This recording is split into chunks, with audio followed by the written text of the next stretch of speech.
د اوروج استودیو لاند خبرونو ته ښه راغلاست.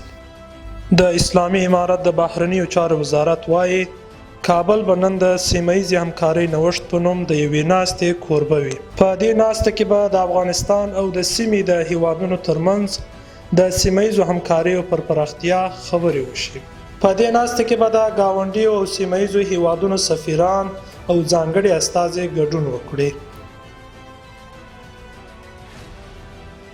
شیخ محمد خالد حنیفي د امر بالمعروف سرپرست وزیر د نورستان ولایت له یو شمیر دینی علماو او مشرانو سره په لیدنې کې وویل چې دغه وزارت تر اوسه په مرکز او ولایتونو کې د عدالت له اصولو سره سم په سلګونو شخړې حل کړي دي.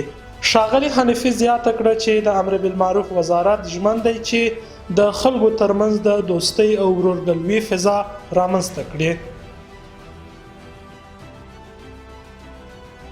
د اسلامي امارت د حکومت د مالیې وزارت اعلان وکړ د روان کال په لومړیو 10 میاشتو کې تر 122 میلیارډ ډیر افغاني صادرات د پاکستان، هند او متحده اماراتو هیوادونو ته صادر شوي دي.